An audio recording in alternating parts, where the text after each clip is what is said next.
اعوذ باللہ من الشیطان الرجیم بسم اللہ الرحمن الرحیم رب اشرح لی صدری ویسر لی امری واحلل عقدۃ من لسانی یفقہوا قولی واجعل لی وزیرا من اہلی رب زدنی علما اللہم فقہنا فی الدین اللہم انی اسألک علما نافعا رزقا طیبا وعملا متقبلا آمین۔ السلام علیکم ورحمۃ اللہ وبرکاتہ۔ اللہ تعالیٰ سے دعا کر لیتے ہیں کہ اللہ تعالیٰ ہمیں اس رمضان میں تمام تر برکتیں اور سعادتیں نصیب فرما۔ الہی ہمیں بہترین صحت اور تندرستی کے ساتھ عبادت کرنے کی توفیق عطا فرما۔ اور خصوصی دعا میں آج اپنی امی کے لیے کر رہی ہوں کہ ان کو اللہ تعالیٰ جنت الفردوس عطا کرنا۔ آج ان کی برسی ہے، تو ان کے لیے اللہ تعالیٰ سے رحمت بخششیں طلب کرنا چاہتے ہیں۔ اللہ تعالیٰ ان کو اپنے جوار رحمت میں جگہ دینا، آمین۔ آج ہم نے 13واں پارہ پڑھنا ہے، انشاءاللہ وہ شروع کر لیتے ہیں۔ سورہ یوسف ابھی اس میں جاری ہے۔ اعوذ باللہ من الشیطان الرجیم بسم اللہ الرحمن الرحیم۔ وما ابرئ نفسی ان النفس لامارۃ بالسوء الا ما رحم ربی فلما کلمہ قال انک اليوم لدینا مکین آمین۔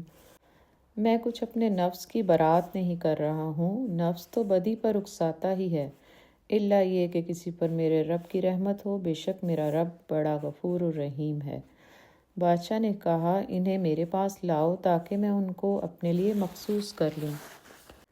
جب یوسف علیہ السلام نے اس سے گفتگو کی تو اس نے کہا اب آپ ہمارے ہاں قدر و منزلت رکھتے ہیں اور آپ کی امانت پر پورا بھروسہ ہے۔ یوسف نے کہا ملک کے خزانے میرے سپرد کر دیجئے، میں حفاظت کرنے والا بھی ہوں اور علم بھی رکھتا ہوں۔ مشیت خداوندی دیکھیے کہ حضرت یوسف علیہ السلام کی رہائی اس انداز سے ہوئی کہ لوگوں کے دلوں میں ان کی قدر و منزلت میں خاطر خواہ اضافہ ہو گیا، کیونکہ اس طرح ایک طرف اللہ کے حکم سے بادشاہ نے خواب دیکھا جس کی تعبیر حضرت یوسف علیہ السلام کے سوا کوئی نہ بتا سکا، اور دوسری طرف ان کی راست بازی اور امانت داری کی انوکھی مثال لوگوں کے سامنے آشکار ہوئی، اور ان کی رہائی بادشاہ کی بخشش نہ رہی بلکہ ان کا حق بن گئی۔ مصر کے بادشاہ کے دل میں بھی حضرت یوسف کی عظمت اور جلالت کا نقش بیٹھ گیا، اور وہ اس پر عظمت ہستی سے ملاقات اور اس سے استفادے کے لیے بے چین ہوئے۔ اس نے خیال کیا کہ جس شخص کی راست بازی، امانت داری اور وفائے عہد کا یہ حال ہے، اس سے بڑھ کر مملکت کے کاموں کو کون دیکھنے والا ہوگا۔ اس نے کہا ایتونی بہی استخلصہ لنفسی، اس کو جلد میرے پاس لاؤ کہ میں اس کو اپنے خاص کاموں کے لیے مقرر کر لوں۔ چنانچہ وہ زندان سے نکل کر بادشاہ کے دربار میں تشریف لائے۔ بات چیت ہوئی تو بادشاہ مزید حیران ہوا کہ وہ عقل و دانش میں بھی اپنی نظیر آپ ہیں، اور کہہ اٹھا انک الیوم لدینا مکین آمین، بلا شبہ آج کے دن ہماری نگاہوں میں تو صاحب اقتدار اور امانت دار ہے۔ کہنے لگا کہ قحط سالی سے متعلق کیا تدابیر اختیار کرنی چاہیے۔ حضرت یوسف علیہ السلام نے فرمایا اپنی مملکت کے خزانوں پر آپ مجھے کل مختار بنا دیں، میں حفاظت کروں گا اور میں اس کام کا جاننے والا ہوں۔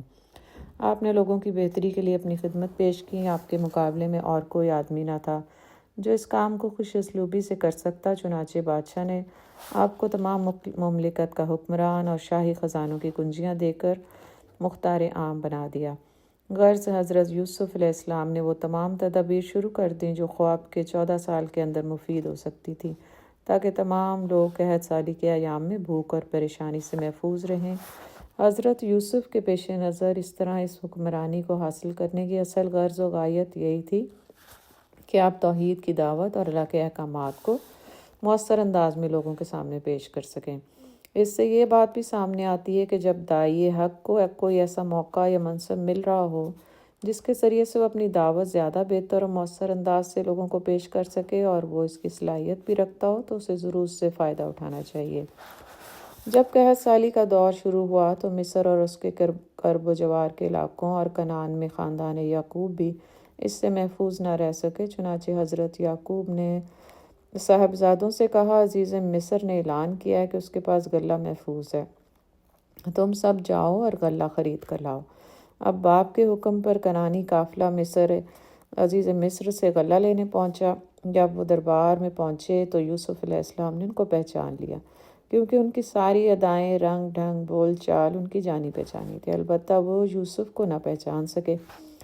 کل وہ لڑکا تھا، آج 40 سالہ تجربہ کار انسان۔ پھر ان کے وہم و گمان میں بھی نہ تھا کہ یوسف اور تخت شاہی یہ حقیقت تھی، اور رب کائنات کا اپنے برگزیدہ بندے کے ساتھ جو معاملہ تھا وہ صحیفہ روزگار پر ثبت ہو گیا۔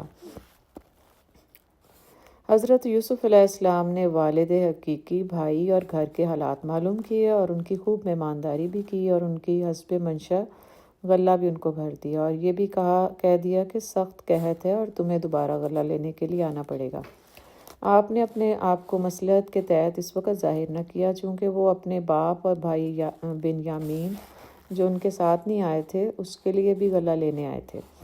اس لیے آپ نے ان سے کہا، اب تمہیں اپنے باپ اور بھائی کا حصہ بھی دے دیتا ہوں، لیکن آئندہ جب بھی آؤ تو اپنے بھائی بنیامین کو ساتھ لے آنا۔ باپ بوڑھا اور نابینا ہے، اس کا نہ آنا تو سمجھ آتا ہے، لیکن بھائی کیوں نہیں آیا؟ اگر آئندہ اس کو ساتھ نہ لائے تو تمہیں غلہ نہیں ملے گا۔ برادران یوسف نے کہا، ہم اپنے والد سے کہیں گے اور ترغیب دیں گے کہ وہ بنیامین کو ہمارے ساتھ بھیجنے پہ راضی ہو جائیں۔ پھر جب وہ چلنے لگے تو یوسف علیہ السلام نے اپنے نوکروں سے کہا کہ ان کی پونجی ان کے کجاووں میں رکھ دو، تاکہ جب گھر جا کر دیکھیں تو ہو سکتا ہے وہ جلد ہی دوبارہ واپس آ جائیں۔ جب قافلہ واپس کنعان پہنچا تو انہوں نے اپنی سرگزشت اپنے والد حضرت یعقوب علیہ السلام کو سنائی اور کہا، عزیز مصر نے صاف کہہ دیا ہے کہ آئندہ تمہیں غلہ اس وقت دوں گا جب تم اپنے بھائی کو ساتھ لاؤ گے، لہٰذا آپ کو ہمارے ساتھ اس کو بھیجنا ہے، ہم اس کے نگہبان ہوں گے۔ حضرت یعقوب نے فرمایا، کیا میں تمہارے حفاظت کے وعدوں پہ ویسا ہی بھروسہ کروں جیسا اس کے بھائی یوسف کے بارے میں کر چکا ہوں؟ حفاظت کرنے والا تو صرف اللہ ہی ہے۔ پھر انہوں نے فارغ ہو کر جب اپنا سامان کھولا تو دیکھا کہ ان کی پونجی ان کو واپس کر دی گئی۔ یہ دیکھ کر کہنے لگے، اے ابا، اس سے زیادہ اور کیا چاہیے؟ دیکھیے غلہ بھی ہے اور پونجی بھی، اس نے ہم سے قیمت بھی نہیں لی۔ اب ہمیں اجازت دیں کہ ہم دوبارہ اس کے پاس مصر جائیں اور بنیامین کو بھی ساتھ لے کر جائیں، تاکہ اور غلہ لے کر آ سکیں، کیونکہ یہ غلہ تھوڑا ہے۔ حضرت یعقوب علیہ السلام نے فرمایا، میں ہرگز بنیامین کو تمہارے ساتھ نہیں بھیجوں گا جب تک کہ تم اللہ کے نام پر مجھ سے عہد نہ کر لو، مگر یہ کہ تم گھیر لیے جاؤ اور ہر طرح سے مجبور کر دیے جاؤ۔ جب انہوں نے پختہ عہد کر لیا تب حضرت یعقوب علیہ السلام نے فرمایا، تم نے جو قول و قرار کیا ہے اللہ اس پر نگہبان ہے۔ حضرت یعقوب علیہ السلام نے رخصت کرتے وقت فرمایا، دیکھو سب ایک ہی دروازے سے مصر میں داخل نہ ہونا بلکہ متفرق دروازوں سے جانا۔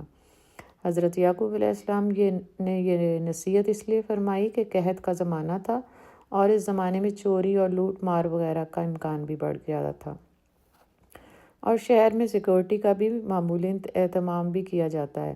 اس کے علاوہ غلہ بھی کسی کے رقم دینے کے باوجود خاص مقدار کے مطابق ہی تقسیم کیا جاتا ہے۔ ابھی کچھ عرصہ بیشتر ہی تمام بھائی جتھے کی شکل میں کنعان سے مصر آ چکے تھے، اور عزیز مصر نے بھی ان کے ساتھ غیر معمولی برتاؤ کیا تھا۔ اس طرح وہ مصری سیکورٹی کے لوگوں کی نظر میں آ چکے تھے۔ اب پھر وہ جتھے کی شکل میں جاتے تو فوراً پہچان لیے جاتے اور ان لوگوں کی نظروں میں مشکوک ہوتے۔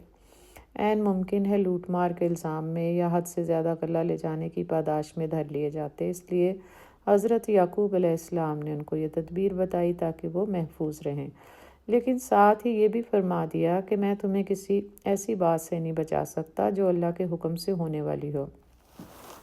اسی پر بھروسے اور یقین کے ساتھ ظاہری اسباب کو پیش نظر رکھ کر احتیاطی تدابیر کو اختیار کرنا خدا پرستی کے منافی نہیں ہے۔ حضرت یعقوب علیہ السلام کے خیال میں ان کی اس تدبیر سے وہ پہچاننے میں نہیں جائیں گے اور تمام بھائی اور بالخصوص بنیامین محفوظ رہیں گے۔ لیکن انہیں اس بات کا علم نہ تھا کہ عزیز مصر انہی کا بیٹا ہے جو اپنے ہر بھائی کو پہچانتا تھا، اور پھر بنیامین کو ہی روک لیا گیا۔ یہ آگے اس آیت میں آ رہا ہے۔ اس فرمایا کہ ان کی یہ احتیاطی تدبیر اللہ کے حکم یعنی مشیت کے مقابلے میں کچھ کام نہ آئی۔ ہاں، یہ ایک خیال تھا جو حضرت یعقوب علیہ السلام نے پورا کر لیا۔ بلا شبہ وہ صاحب علم تھا اور ہم نے ہی اس کو علم سکھایا تھا، اور اکثر لوگ نہیں جانتے۔ آیت نمبر 28 ہے یہ۔ یعنی حضرت یعقوب علیہ السلام نے جو تدبیر اللہ پر توکل رکھتے ہوئے کی تھی وہ اللہ کے دیے ہوئے علم کے مطابق تھی۔ اس سے یہ بات سامنے آتی ہے کہ اللہ پر توکل رکھنے کے ساتھ ساتھ اپنے مختلف کاموں کے لیے تدبیر بھی ضروری کرنی چاہیے، لیکن ہوتا وہی ہے جو اللہ کی مشیت ہے۔ دوسری طرف انسان کا یہ حال ہے کہ اپنی تدابیر کو ہی سب کچھ سمجھ بیٹھتا ہے، لیکن حقیقت کے پردے میں اللہ کی مشیت کیا ہوتی ہے اس کو نہیں جان سکتا۔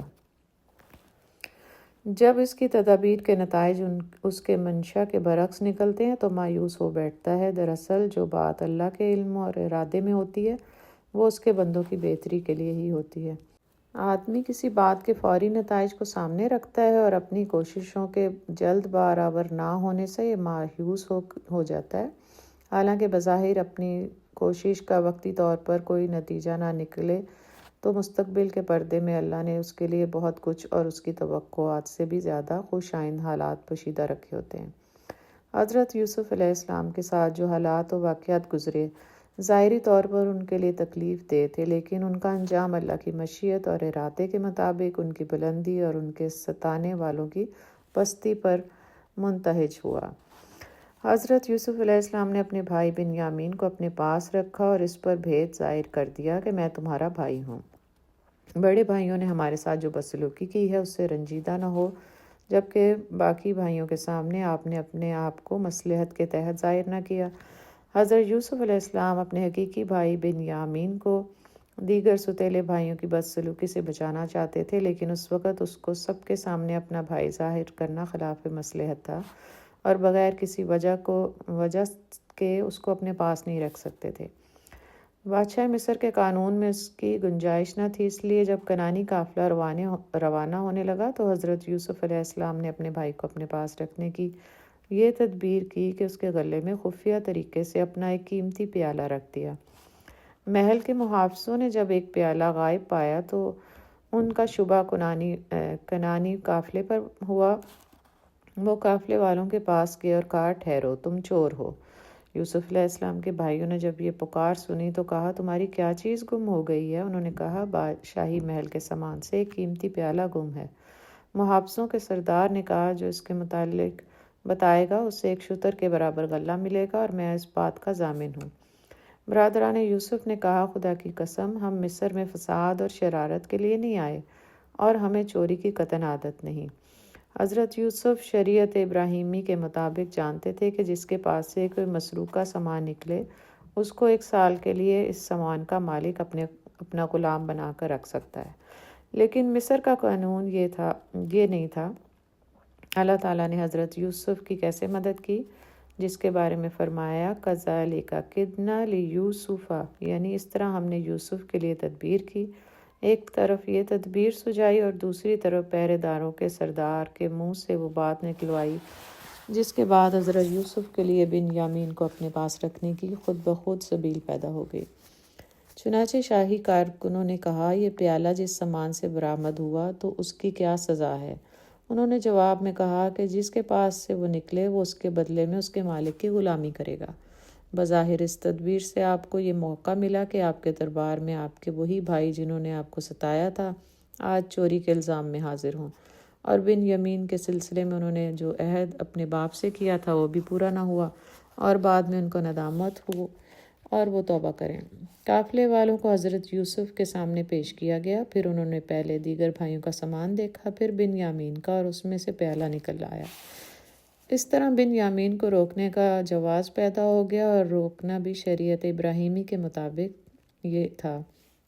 برادران یوسف نے جب یہ دیکھا کہ بنیامین کی خرجی میں سے پیالہ نکلا ہے تو اپنی خفت مٹانے کے لیے ان کی حاسدانہ رگ بھڑک اٹھی اور کہنے لگے کہ اگر بنیامین نے یہ چوری کی ہے تو تعجب کا مقام نہیں، اس سے پہلے اس کا بڑا بھائی یوسف بھی چوری کر چکا ہے۔ یعنی بنیامین کو لعن طعن کرنے لگے، ساتھ ساتھ اس کے بھائی حضرت یوسف پہ بھی الزام لگا دیا۔ اس سے اس بات کا اندازہ لگایا جا سکتا ہے کہ وہ حضرت یوسف کے بعد بنیامین کے ساتھ کیسا سلوک کرتے ہوں گے، اور حضرت یوسف کا بنیامین کو اپنے پاس رکھنے کا فیصلہ کس قدر صحیح تھا۔ حضرت یوسف علیہ السلام نے اس بات کا جواب دینا مناسب نہ سمجھا اور دل میں کہا کہ اللہ تعالیٰ اس کی حقیقت کو خوب جاننے والا ہے، حالانکہ تم نے بھائی کے ساتھ بدسلوکی کی اور اس نے صبر و تحمل سے کام لیا۔ برادران یوسف یہ دیکھ کر بہت گھبرائے، باپ کا عہد و پیمان یاد آ گیا، آپس میں مشورہ کرنے لگے، خوشامد پر اتر آئے، کہنے لگے اس کے والد بہت ضعیف ہیں، اس کے بدلے میں ہم میں سے کسی کو رکھ لیجیے اور اسے چھوڑ دیں۔ حضرت یوسف علیہ السلام نے فرمایا خدا کی پناہ، یہ کیسے ممکن ہے؟ ہم اگر ایسا کریں تو بے انصافوں میں شمار ہوں گے۔ جب حضرت یوسف علیہ السلام نے جواب دے دیا تو سب سوچ میں پڑ گئے کہ اب کیا کریں۔ بڑے بھائی نے کہا ابا جان نے ہم سے پکا وعدہ لیا تھا کہ بنیامین کو ضرور ساتھ لائیں، اب میں تو اس جگہ سے نہیں جاؤں گا جب تک ابا جان نہ بلائیں۔ غرض بڑا بھائی مصر ہی میں رہ گیا اور چھوٹے بھائیوں کو مشورہ دیا کہ تم جا کر ابا جان سے کہنا کہ آپ کے برخوردار نے چوری کی اور پکڑا گیا۔ جب ہم نے آپ سے عہد کیا تھا تو ہمیں کیا خبر تھی کہ ایسا ہو سکتا ہے؟ آپ وہاں سے خود اس بات کی تحقیق فرما لیں جہاں ہم نے مصر میں قیام کیا تھا، اور آپ اس قافلے والوں سے بھی معلوم کر لیں جو ہمارے ساتھ آئے ہیں، آپ کو حقیقت حال کی خبر ہو جائے گی۔ حضرت یعقوب کو پہلے ہی یوسف علیہ السلام کی جدائی کا غم تھا، اب بنیامین کے ساتھ بھی یہ واقعہ ہوا تو ان کو بہت ہی صدمہ ہوا۔ انہوں نے کہا یہ سب تمہاری بناوٹی باتیں ہیں، میرے لیے اب اس کے سوا کوئی چارہ نہیں کہ میں صبر سے کام لوں۔ مجھے اللہ سے پوری امید ہے کہ میرے تمام بیٹے ضرور مجھ سے آ ملیں گے۔ اس وقت بے اختیار ہو کر ان کے منہ سے آ نکلی۔ بیٹوں نے کہا آپ یوسف کی جدائی میں نڈھال ہو جائیں گے یا پھر مرتے دم تک اس کی یاد نہ چھوڑیں گے؟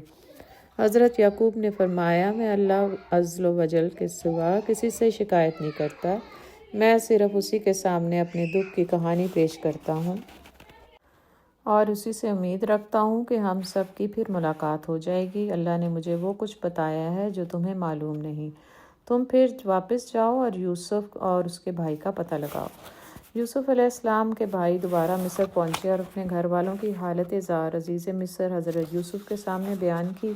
اب ہمارے پاس بہت تھوڑی پونجی ہے، اس کے سوا ہمارے پاس کچھ نہیں، برائے کرم صدقے کے طور پر ہمیں پورا غلہ دے دیجیے، اللہ خیرات کرنے والوں کو اپنے پاس سے بہت زیادہ دیتا ہے۔ حضرت یوسف کے صبر و تحمل اور بردباری کا مقام اپنی مثال آپ تھا۔ جب بھائیوں نے اپنی ناداری اور خستہ حالی بیان کی تو آپ کا دل بھر آیا اور ضبط نہ ہو سکا کہ خود کو چھپائیں اور راز ظاہر نہ ہونے دیں، اور اب وہ وقت بھی آ گیا تھا کہ حضرت یوسف کے بھائی دل سے توبہ کرنے والے بن جاتے۔ آپ نے فرمایا کیا تمہیں یاد ہے کہ تم نے یوسف اور اس کے بھائی کے ساتھ نادانی میں کیا کیا سلوک کیا تھا؟ اب انہوں نے بغور حضرت یوسف علیہ السلام کی شکل دیکھی اور ہوش آیا اور کہنے لگے کیا تم یوسف ہو؟ آپ فوراً بول اٹھے ہاں میں یوسف ہوں اور یہ میرا بھائی ہے۔ اللہ نے ہم پر بہت کرم کیا اور اس مقام تک پہنچایا اور اپنے فضل و کرم سے اپنے تقوی پر قائم رکھا اور آزمائشوں میں صبر جمیل عطا کیا۔ وہ نیکی کرنے والوں کی نیکیوں کو ضائع نہیں کرتا۔ اب برادران یوسف کے پاس ندامت، شرمساری، اعتراف جرم کے سوا اب کچھ نہیں تھا۔ ان تمام بےہودگیوں کا نقشہ ان کی آنکھوں کے سامنے پھر گیا جو انہوں نے اس کے ساتھ کی تھیں، اور آج وہ عزیز مصر بلکہ مصر کے تخت و تاج کا مالک ہے۔ تو سر جھکا کر کہنے لگے بخدا اس میں شک نہیں کہ اللہ تعالیٰ نے تجھ کو ہم پر برتری اور بلندی عطا فرمائی اور ہم سراسر قصوروار تھے۔ آپ نے اپنے بھائیوں کو کسی قسم کی سرزنش نہیں کی بلکہ کہا جو ہو چکا سو ہو چکا، آج کے بعد تمہارے سر کوئی الزام نہیں، جو کچھ تم سے ہوا وہ بے خبر ہونے کی وجہ سے ہوا۔ میرا دل تمہاری طرف سے صاف ہے، میں دلی طور پر تم سب کا اسی طرح احترام کرتا ہوں جیسے کہ پہلے کرتا تھا۔ پھر آپ نے فرمایا کہ یہ میرا کرتا لے جاؤ اور اپنے ابا جان کی آنکھوں پر ڈال دینا، ان کی بینائی لوٹ آئے گی۔ یہ در حقیقت آپ کا معجزہ تھا کیونکہ اللہ تعالیٰ نے اس ذریعے سے ہی ان کی شفا لکھی تھی، اور مزید کہا کہ سب اہل و عیال اور خاندان کو اپنے ہمراہ یہاں لے آؤ۔ جب یہ قافلہ مصر سے روانہ ہوا تو حضرت یعقوب نے کہا کہ مجھے یوسف کی مہک آ رہی ہے، حالانکہ آپ کو اس کی کوئی اطلاع نہیں تھی۔ یہ اللہ تعالیٰ کی طرف سے حضرت یعقوب کو پیش کی خوشخبری دے دی گئی۔ اللہ تعالیٰ کی طرف سے حضرت یعقوب کے لیے اپنے بیٹے کی جدائی کی آزمائش لکھی گئی تھی۔ جب تک یہ آزمائش تھی آپ حضرت یوسف کی خوشبو کا ادراک نہیں کر سکتے تھے۔ اب وہ وقت آ گیا کہ اللہ نے ان کی آہ و فغاں سن لی اور ان کو حضرت یوسف علیہ السلام کی خوشبو آ گئی۔ یہ اللہ کی سنت رہی ہے کہ وہ اپنے نیک بندوں کا خاص امتحان لیتا ہے اور جب تک چاہتا ہے لیتا ہے، اور جو لوگ صبر اور استقامت کے ساتھ اللہ کی بندگی پر ڈٹے رہتے ہیں انہی کو اس امتحان میں کامیاب کرتا ہے اور پھر اس کا صلہ بھی دیتا ہے۔ یہ خاص امتحان اور آزمائش اللہ کے نیک بندوں کی تربیت کا ذریعہ بھی ہیں۔ چنانچہ خوشخبری لانے والوں نے حضرت یوسف کا کرتا حضرت یعقوب علیہ السلام کی آنکھوں پہ ڈالا اور آپ کی بینائی لوٹ آئی۔ انہوں نے اللہ کا شکر ادا کیا اور اپنے بیٹوں سے کہا کہ اللہ کی طرف سے مجھے وہ باتیں بتائی گئی ہیں جو تمہارے وہم و گمان میں بھی نہیں۔ وہ بولے، ہم خطا کار ہیں، آپ ہمارے لیے ہمارے گناہ معاف کرائیں۔ آپ نے فرمایا، میں اللہ سے تمہارے لیے بخشش مانگتا ہوں، وہ بڑا بخشنے والا اور مہربان ہے۔ جب یہ سب لوگ مصر پہنچے تو حضرت یوسف علیہ السلام نے استقبال کے لیے باہر نکلے۔ حضرت یعقوب نے مدت دراز سے بچھڑے ہوئے لخت جگر کو دیکھا تو سینے سے لگا لیا۔ جب یہ پرمسرت اور رقت آمیز ملاقات ہو چکی تو حضرت یوسف علیہ السلام نے والد سے عرض کیا کہ اب آپ عزت و احترام سے شہر میں تشریف لے چلیں۔ اس وقت مصر کا دارالسلطنت رائمس تھا اور وہ جشن کا شہر کہلاتا تھا۔ حضرت یوسف علیہ السلام والد اور تمام خاندان کے افراد کو بڑے عزت و احترام اور شاہی سواری میں بٹھا کر شہر میں لائے اور شاہی محل میں اتارا۔ پھر آپ نے ارادہ کیا کہ دربار منعقد کیا کریں تاکہ مصریوں کو بھی بزرگ باپ اور خاندان سے تعارف کروائیں اور تمام درباری ان کی عزت و احترام سے آگاہ ہو جائیں۔ دربار منعقد ہوا، تمام درباری اپنی مقررہ نشستوں پر بیٹھ گئے۔ آپ کے حکم سے ان کے والدین کو تخت شاہی پر جگہ دی گئی، باقی سب نے حسب مراتب نیچے جگہ پائی۔ پھر حضرت یوسف شاہی محل سے نکل کر تخت شاہی پر جلوہ افروز ہوئے اور سب درباری تعظیمی سجدے میں تخت کے سامنے سرنگو ہو گئے، کیونکہ اس زمانے کا رواج تھا۔ اب حضور صلی اللہ علیہ وسلم کی امت میں یہ سجدہ کرنا موقوف ہو گیا ہے۔ اب یہ آپ کی جو خواب آپ نے دیکھا تھا اس کی تعبیر ہوئی۔ ماں باپ اور سب بھائیوں نے مل کر حضرت یوسف علیہ السلام کا شکریہ ادا کیا۔ آپ نے اپنے ابا جان سے کہا، یہ ہے میرے بچپن کے خواب کی تعبیر جس کو اللہ نے سچ کر دکھایا اور اس کے مجھ پر بہت سے احسان ہیں۔ اس نے مجھے قید خانے سے نیک نامی کے ساتھ رہائش دلوائی اور آپ لوگوں کو صحرا سے یہاں نکال لایا۔ حالانکہ شیطان میرے اور میرے بھائیوں کے درمیان رکھنا ڈال چکا تھا، یقیناً اللہ کا علم ہر چیز پر حاوی ہے اور وہ ہر کام کے انجام سے پوری طرح باخبر ہے۔ حضرت یوسف علیہ السلام نے اس موقع پر جو کچھ کہا اور پھر اس کے بعد دعا کی، وہ ان کی سیرت مطہرہ اور حقیقت میں ایک سچے مومن کی سیرت کا عجب دلکش نقشہ پیش کرتی ہے۔ ساری زندگی تکلیفیں اور مصائب جھیلنے کے بعد اس مقام تک پہنچے۔ آپ کو تکلیفیں دینے والے آپ کے سامنے سرنگو بیٹھے ہیں، لیکن زبان پر کوئی شکوہ شکایت نہیں۔ سراسر اللہ کا شکر ادا کرنے والے، اس کے احسانوں کا اقرار کرنے والے، اللہ کی بندگی پر استقامت اور نیکوکاروں میں شمولیت کی دعا کرنے والے، جبکہ دنیا پرستوں کا حال یہ ہوتا ہے کہ اس طرح کے مقام پانے کے بعد فخر اور غرور میں مبتلا ہو جاتے ہیں اور دوسروں کو نیچا دکھانے کے لیے سرگرم رہتے ہیں۔ آیت نمبر 102 سے 104 میں فرمایا، میں حضور صلی اللہ علیہ وسلم کو اللہ تعالیٰ نے مخاطب کیا ہے، فرمایا کہ یہ واقعہ اور غیب کی باتیں آپ کو پہلے معلوم نہیں تھی جو ہم نے وحی کے ذریعے آپ کو بتا دیں۔ اب قرآن کو ماننے میں کیا تعامل باقی رہ جاتا ہے؟ ایک امی رسول ہو کر ان کو صحیح تاریخ کی واقعات سنا رہے ہیں اور ان باتوں سے آپ لوگوں سے کسی اجر کی بھی توقع نہیں رکھتے۔ یہ قرآن تو تمام عالم کے انسانوں کے لیے نصیحت اور یاد دہانی ہے۔ اس سورت کا آخری رکوع ہے آیت نمبر 105 سے 111۔ آخری رکوع میں کفار مکہ کو ملامت کے طور پر یہ باتیں بیان کی جا رہی ہیں کہ انہوں نے اللہ کی نشانیوں کو جو زمین و آسمان میں چاروں طرف پھیلی ہوئی ہیں پس پوش ڈال دیا۔ ان کا اصل مسئلہ یہ ہے کہ اقتدار اور سرداری ان کے پاس ہی رہے۔ اگر ہم ایک اللہ پر ایمان لے آئے تو پھر ہمیں یہ سب من گھڑت تصورات اور فرسودہ رسومات چھوڑنی پڑیں گی اور ہمارا سب کیا دھرا اکارت ہو جائے گا، کیونکہ ان پر دنیا پرستی کے حرص اور نفس پرستی غالب تھی اور وہ یہ ماننے کے لیے تیار نہیں تھے کہ دنیا کے جملہ کام اکیلا خدا سر انجام دے رہا ہے اور اپنے جملہ معاملات میں بھی اسی ایک خدا کی پیروی ضروری ہے۔ نزول قرآن کے وقت اللہ پرست قوموں کا یہی حال تھا اور اب مسلمانوں کا بھی یہی حال ہے۔ ایک طرف ایمان رکھتے ہیں، دوسری طرف اپنی اغراض کی خاطر اس ایمان کو مشرکانہ عقائد اور اعمال کے ساتھ آلودہ کر رہے ہیں۔ یہ نہیں جانتے کہ خالص ایمان کے ساتھ شرک جمع نہیں ہو سکتا۔ آگے ارشاد ہے کہ لوگ اللہ سے نہیں ڈرتے کہ اچانک کوئی آفت ان پر ٹوٹ پڑے اور وہ حواس باختہ ہو جائیں۔ آخر ان کے پاس اس وقت آفت سے بچنے کی کیا تدابیر ہیں؟ حقیقت یہ ہے کہ انسان اپنی نفس پرستی میں اتنا غافل ہے کہ باوجود اس کے وہ ہر سال ایسی چھوٹی چھوٹی آفتوں سے دوچار ہوتا رہتا ہے، لیکن عبرت ہرگز حاصل نہیں کرتا۔ حضور صلی اللہ علیہ وسلم کو خطاب کیا گیا کہ لوگوں سے فرما دیں کہ میرا راستہ یہی ہے جس پر چل رہا ہوں۔ مجھ پر عقل و بصیرت سے یہ بات واضح ہو گئی ہے کہ ہم صرف ایک اللہ کی طرف رجوع کریں اور اس کے بتائے ہوئے احکام کی دل و جان سے پیروی کریں اور اللہ کے ساتھ کسی کو بھی شریک نہ کریں، کیونکہ وہ اپنی ذات اور صفات میں یکتا ہے اور جملہ نقائص سے مبرہ ہے۔ پھر فرمایا کہ آپ صلی اللہ علیہ وسلم سے پہلے بھی ہم نے ہر بستی میں اپنے رسول بھیجے اور ان پر وحی کی گئی، اور جن لوگوں نے ہمارے چنے ہوئے رسولوں کا کہا نہ مانا ان کا انجام برا ہوا۔ بس ان کے لیے ضروری ہے کہ مرنے سے قبل اپنے انجام کا خیال رکھیں اور اپنی زندگی کو درست کریں اور سابقہ قوموں کے انجام سے عبرت حاصل کریں۔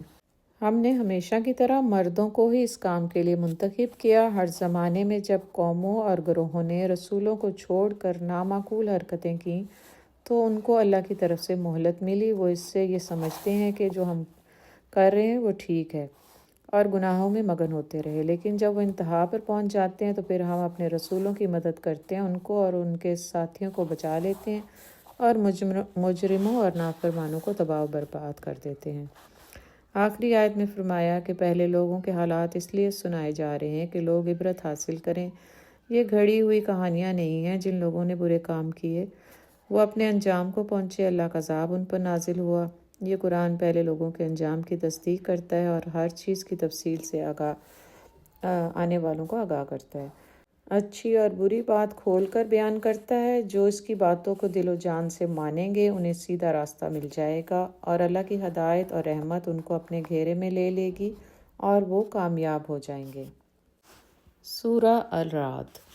سورہ الرعد مکی صورت ہے۔ اس میں 6 رکوعات ہیں، 43 آیات ہیں۔ ترتیب کے اعتبار سے 13ویں نمبر پر ہے اور نزولی اعتبار سے 96 نمبر پر آنے والی صورت ہے۔ زمانہ نزول اس کا مکہ کے آخری دور میں نازل ہوئی۔ اس صورت کا نام جو ہے وہ رعد ہے۔ اس کو رعد کا مطلب ہے بادلوں کا گرجنا، گویا بادلوں کا گرجنا اللہ کی تسبیح ہے۔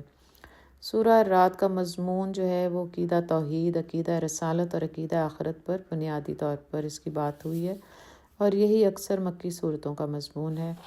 اعوذ باللہ من الشیطان الرجیم، بسم اللہ الرحمن الرحیم۔ الف لام میم را، تلک آیات الکتاب والذی انزل الیک من ربک الحق ولکن اکثر الناس لا یؤمنون۔ الف لام میم را، یہ کتاب الہی کی آیات ہیں، اور جو کچھ تمہارے رب کی طرف سے تم پر نازل کیا گیا ہے وہ عین حق ہے، مگر تمہاری قوم کے اکثر لوگ مان نہیں رہے۔ سورہ رعد کا پہلا رکوع آیت نمبر 1 سے 7۔ اللہ کریم کا یہ اپنی دنیا کے لیے ایک معجزہ تھا کہ اس نے اپنے ایک امی پر، جنہوں نے کسی جگہ تعلیم نہیں حاصل کی، رفتہ رفتہ یہ عظیم الشان کلام نازل فرمایا، جس میں انسانوں کی ہدایت اور ان کی زندگی کو بہتر بنانے کے لیے کائنات کے رازوں سے پردہ اٹھایا۔ اس رکوع میں بھی یہی بتایا جا رہا ہے کہ یہ عظیم الشان کتاب اللہ کی طرف سے نازل کرتا ہے جو برحق ہے، اس کو کسی انسان نے نہیں بنایا۔ اگر انسان ان آیات پر غور کرے اور کائنات میں پھیلی ہوئی چیزوں کی معرفت حاصل کرے تو آسمان اور زمین میں بے شمار ایسی چیزیں اس کو ملیں گی جو اللہ کی معرفت کا سامان لیے ہوئے ہیں اور اس کی اپنی زندگی کے لیے بھی ناگزیر ہیں۔ اس پورے نظام عالم کو اللہ نے جس طرح استوار کیا، ایک خاص مدت تک کے لیے نظام شمسی کو قائم رکھنے کے لیے ہر قسم کی ضروریات مہیا کیں، پھر زمین میں جس طرح زندگی کو قائم رکھنے کے لیے مربوط نظام بنایا اور انواع و اقسام کی چیزیں پیدا کیں جس کو دیکھا اور برتا بھی جاتا ہے اور جن سے روزی اور رزق کو بھی مہیا ہوتا ہے، ان میں سوچنے سمجھنے والوں کے لیے نشانیاں ہیں۔ کیا یہ سب کچھ کسی پیدا کرنے والے کے بغیر خود بخود پیدا ہو گیا ہے، یا یہ نظام کسی مدبر ہستی کے بغیر خود بخود چل رہا ہے؟ ہم جتنا ان باتوں پر غور کریں گے اتنی ہی اللہ کی معرفت حاصل ہوگی اور اس پر یقین کامل کے ساتھ ایمان مضبوط ہوگا۔ لیکن اس غور و فکر کا فائدہ اسی شخص کو ہوتا ہے جو عقل سلیم اور عرفان ذات رکھتا ہو۔ آگے فرمایا جا رہا ہے کہ یہ تمام نشانیاں دیکھنے کے بعد تعجب اس بات پر نہیں ہونا چاہیے کہ کوئی شخص اللہ پر اور روز آخرت پر ایمان رکھتا ہے، بلکہ ایسے لوگوں پر ہونا چاہیے جو ڈٹائی سے اللہ کا انکار کر رہے ہیں اور کہتے ہیں کہ کیا ہم مرنے کے بعد دوبارہ زندہ کیے جائیں گے۔ ایسے لوگ تو اپنے مفادات کی وجہ سے ہٹ درمی پر دکھا رہے ہیں، یا انہوں نے کبھی اللہ کی دی ہوئی سب سے بڑی نعمت عقل کو استعمال ہی نہیں کیا کہ حق بات تک پہنچ جائیں۔ ایسے لوگ ہی اصل میں کافر ہیں اور ان کے لیے سخت عذاب کی وعید ہے۔ اللہ تعالیٰ نے ہر انسان کے اندر فطری طور پر معرفت حق کو ودیت کر دی ہے۔ انسان کا کام صرف اتنا ہے کہ وہ اپنی عقل سے صحیح استعمال کر کے اپنے آپ کو اور کائنات کے جملہ آثار پہ غور و فکر کرے۔ اس تدبر کے بعد وہ اس نتیجے پر یقیناً پہنچ جائے گا کہ کائنات کو بنانے والی اور چلانے والی کوئی نہ کوئی ہستی ضرور موجود ہے اور وہ ایک ہی ہونی چاہیے۔ پھر اگر وہ اپنے گرد و نواح یا تاریخ کا جائزہ لے تو اپنے اس نتیجے کے حق میں ایسی بے شمار ہستیاں پائے گا جو اسی نتیجے کو پورے وثوق سے بیان کرتی ہیں اور اس کے ساتھ ساتھ یہ بھی بتا دیتی ہیں کہ کائنات کو پیدا کرنے والی اور چلانے والی وہ یکتا ہستی ہم انسانوں سے کیا تقاضا کرتی ہے۔ پھر اسے ان ہستیوں یعنی انبیاء کرام کی زندگیوں اور سیرتوں میں بھی اب ایسی نشانیاں ملیں گی جس سے اس کا یقین اور پختہ ہو جائے گا۔ جب انسان غور و فکر کرنے کے لیے تیار نہ ہو اور آباء و اجداد کی اندھی تقلید پر قناعت کر کے حق بات سے روگردانی اور انکار کی روش پر کاربند ہو جائے تو یہ انکار سرکشی، محض انا پرستی، ضد اور ہٹ درمی رہ جاتی ہے، اور ایسے ہٹ دھرم لوگ ہی حق بات سننے کے لیے تیار نہیں ہوتے اور دراصل بات کو ٹالنے کے لیے الٹی سیدھی باتیں کرتے ہیں۔ قریش مکہ کی بھی یہی حالت تھی۔ وہ کبھی یہ مطالبہ کرتے تھے کہ آپ صلی اللہ علیہ وسلم اگر سچے ہیں تو وہ عذاب ہم پر لے آئیں جسے ہمیں ڈراتے ہیں، یا وہ کسی مافوق الفطرت نشانی کا مطالبہ کرتے ہیں اور کہتے ہیں کہ کوئی ایسی نشانی لے آؤ تو ہم ایمان لے آئیں گے۔ فرمایا پہلے تو تم اپنے مطالبے پر غور کرو، یہ کیسا ہے اور اس میں کتنی صداقت اور اخلاص ہے۔ تم اپنے اوپر بھلائی کی بجائے برائی اور عذاب مانگ رہے ہو، اور اگر تم حقیقت میں ہمارے عذاب کے بارے میں جاننا چاہتے ہو کہ وہ کیسا ہوتا ہے تو تمہارے سامنے گزشتہ قوموں کی مثالیں موجود ہیں جن سے تم اچھی طرح واقف ہو۔ ہم نے ہر قوم کو ایک وقت مقررہ تک ڈھیل دی اور ان کے گناہوں اور ظلموں سے صرف نظر کیا، پھر اس کے بعد دیکھو کہ ہمارا عذاب کیسا ہوا۔ اور جہاں تک نشانی کے مطالبے کا تعلق ہے تو تمہارے لیے سب سے بڑی نشانی خود تمہارے ہادی کی ذات میں ہے۔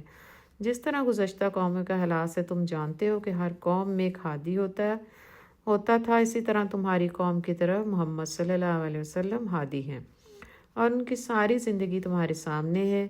ایک امی کا اس طرح ایک دم قرآن سنانا اور اعلیٰ اور پاکیزہ تعلیمات لوگوں کے سامنے پیش کرنا، کیا یہ نشانی کسی بڑی سے بڑی نشانی سے کم ہے؟ بات صرف یہ ہے کہ یہ غور و فکر نہیں کرتے۔ آیت نمبر 8، اللہ یعلم ما تحمل کل انثی وما تغیث الارحام وما تزداد وکل شیء عندہ بمقدار۔ اللہ ایک ایک حاملہ کے پیٹ سے واقف ہے، جو کچھ اس میں بنتا ہے اور اس سے بھی وہ جانتا ہے، اور جو کچھ اس میں کمی اور پیشی ہوتی ہے اس سے بھی وہ باخبر ہے۔ ہر چیز کے لیے اس کے ہاں ایک مقدار مقرر ہے۔ وہ پوشیدہ اور ظاہر ہر چیز کا عالم ہے، وہ بزرگ ہے اور ہر حال میں بالاتر رہنے والا۔ تم میں سے کوئی شخص خواہ زور سے بات کرے یا آہستہ، اور کوئی رات کی تاریکی میں چھپا ہو یا دن کی روشنی میں چل رہا ہو، اس کے لیے سب یکساں ہیں۔ ہر شخص کے آگے اور پیچھے اس کے مقرر کیے ہوئے نگران لگے ہوئے ہیں جو اللہ کے حکم سے اس کی دیکھ بھال کر رہے ہیں۔ حقیقت یہ ہے کہ اللہ کسی قوم کے حال کو نہیں بدلتا جب تک کہ وہ خود اپنے اوصاف کو نہیں بدل دیتی، اور جب اللہ کسی قوم کی شامت لانے کا فیصلہ کر لے تو پھر وہ کسی کے ٹالے نہیں ٹل سکتی، نہ اللہ کے مقابلے میں ایسی قوم کا کوئی حامی اور مددگار ہو سکتا ہے۔ اس رکوع میں اللہ کی ذات اور صفات کا بیان ہو رہا ہے۔ اس کائنات میں ہر چیز اسی کے دائرۂ اختیار میں اور اسی کے بنائے ہوئے قانون پر عمل پیرا ہے۔ فرمایا جا رہا ہے کہ ہر چیز کے بارے میں وہ پورا علم رکھتا ہے، یہاں تک کہ ماں کے پیٹ میں پلنے والے بچے کے حالات سے بھی پوری طرح باخبر ہے۔ بچے کا نشو و نما پانا، اس کے اعضاء کا تناسب، اس کی صلاحیتوں اور دیگر خصوصیت کا کم یا زیادہ ہونا اسی کی نگرانی میں ہے اور اسی کے مقرر کیے ہوئے اندازے کے مطابق ہوتا ہے۔ وہی سب سے بڑا اور بلند و برتر ہے، وہی ہر چیز کے ظاہر و باطن کو پورا علم رکھتا ہے، کوئی بات اس سے چھپی ہوئی نہیں۔ کوئی کام کو کتنا ہی چھپا کر کیوں نہ کرے، اس کو ہر چھپی ہوئی بات اور ہر چھپے ہوئے کام کا علم ویسا ہی ہے جیسا کہ کوئی اعلانیہ بات کر رہا ہے۔ آگے اللہ نے قوموں کے عروج و زوال کا ضابطہ بیان کیا، فرمایا کہ یہ در حقیقت انسان کے اعمال ہی ہیں جو اس کی حفاظت کے ضامن ہوتے ہیں۔ یہی اصل میں وہ ایک کے بعد ایک آنے والی محافظ قوتیں ہیں جو انسانوں اور قوموں کی حفاظت کرتی ہیں۔ ماضی کے اعمال حال بناتے ہیں اور حال کے اعمال مستقبل بناتے ہیں۔ جب تک کوئی قوم اپنی انفرادی اور اجتماعی زندگی میں خود اپنی اصلاح اور تبدیلی پیدا کرنے کی کوشش نہیں کرتی، اللہ اس کو ترقی اور کمال عطا نہیں کرتا۔ اگر وہ اپنا چال چلن اور اخلاقی نظام درست رکھے تو اس کا تنزل نہیں ہوتا۔ جب کسی قوم کے ہر طبقے کے افراد کی نیتوں میں خرابی جنم لے لے اور وہ اعلیٰ اخلاقی قدروں اور دنیا کی فلاح کے بلند نصب العین کو چھوڑ کر خواہشات نفس کے پیچھے لگ جائے اور بری اور تباہ کن عادات کا شکار ہو جائے تو رفتہ رفتہ وہ جو ہیں ان پر بربادی چھا جاتی ہے۔ جب اللہ کسی قوم کو گرانے کا ارادہ کرتا ہے تو پھر اس کے غضب سے اس قوم کو کوئی نہیں بچا سکتا۔ اللہ ہی نے خیر اور شر کو پیدا کیا ہے اور وہ انسانوں کو نفع نقصان پہنچاتا ہے۔ اس کے کسی کے نقصان پہنچانے میں بھی انسانوں کی بھلائی پنہاں ہوتی ہے۔ جب انسان کو کوئی برائی پہنچتی ہے تو وہ در حقیقت اس کے لیے خیر کا وسیلہ ہوتی ہے۔